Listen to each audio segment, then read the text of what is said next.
I'm here at CPAC 2019 with Congressman Dan Crenshaw of the 2nd District of Texas, Navy SEAL, and now Congressman. So thank you for your time. Thank you. So what is it like going from Navy SEAL to Congressman? Well, I'll tell you, first of all, I never wanted to stop being a SEAL. You know, I lost my eye to an IED blast 2012, and one of the guys right in front of me, he got blown up, he stepped on it, and the blast blinded me completely. And so it was just God's miracle. I was able to see again my left eye after some great surgeries in the operating room. Then eventually had to leave, and that was tough. I left 4 years later, did a couple more deployments, but then had to be medically retired. So it was always about service for me. I wanted to keep serving. Wasn't sure how that was going to go. It's not that easy to get into politics. I'm not independently wealthy. I didn't have a bunch of political connections. But you know what? We had a dream to share. We had a vision to share. And Ted Poe announced retirement in my district. He'd been serving for a long time, really well respected.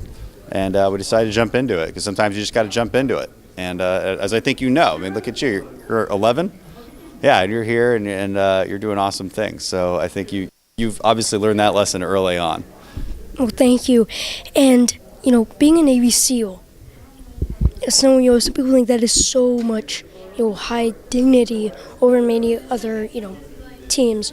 How did it feel to be able to wear, that eagle and the trident on your lapel? Well, that is a very cool moment. So it takes about a year to get there, depending on how many times you break your leg, and I broke mine once. There's really rare that a SEAL makes it through training without having to be rolled back for either getting an infection or getting pneumonia or breaking a bone. I broke my left tibia in the middle of my first Hell Week. And so, when you make it through BUDS, you still don't get a trident. Okay, that's just making it through BUDS. Then you go through SEAL qualification training. It's a little more specialized training. You're not getting yelled at as much. You're actually learning, and then you actually pin that trident on. And it's one of the most meaningful things you can imagine. And you know that you're supposed to earn it every day, because that's a big saying we have. It says, "Earn your trident every day. Don't rest on your laurels." Even after you lost your sight in your right eye, why did you choose to continue in your service with the Navy SEALs? Well, I mean, my identity was really embodied by the SEAL teams, and I felt like I still could serve. So, I have to. This eye has a lot of complexity to it. I have to wear a special contact to see anything. I have a cataract that really can't be fixed, and but by miracle, I could see again, and I wanted to keep serving. They wouldn't let me go on back into combat, but I did a couple more deployments and working intelligence roles and things like that. And it's all I ever knew, and I wanted to keep doing it and keep serving the American people that way.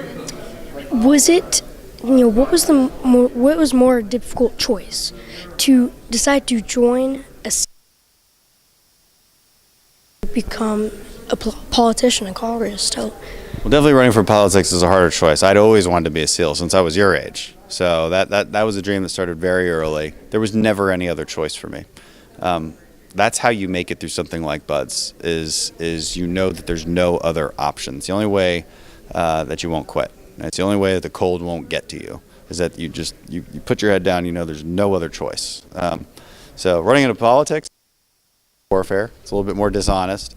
And you're really putting yourself out there publicly, and that people can say terrible things about you, and in many ways that's worse than getting blown up. But not that I want to get blown up again. That was pretty terrible. But politics is a very different animal.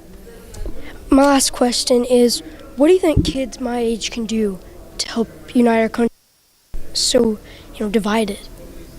Boy, that is a good question.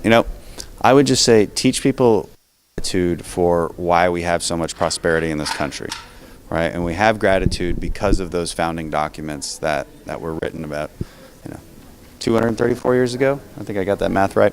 That in 1776, when we wrote the Declaration of Independence, those principles based on the Enlightenment were really this conglomeration of the best ideas mankind had ever had. And they put them all into one, right? And then we created the Constitution, and this idea that government is just there to protect those natural rights and do as little as possible so that people can prosper. And look what we've gotten out of it, a lot. But there's this sense of ingratitude and thankfulness from young people, because frankly, you grew up in a very great world. You didn't grow up in the Cold War. You don't have any idea what socialism was like. Even though we look at Venezuela right now, it seems like people still don't want to believe it. So helping your classmates understand what gratitude is and why we have so many great things and why freedom matters so much, and that every little bit of infringement on eventually results in a docile society that can't fend for itself anymore. Thank you so much for your time. Thank you for your service. Hey, great. Love what you guys are doing. Thank you. I'm Phoenix with Phoenix Rising and America.com, and this is our country.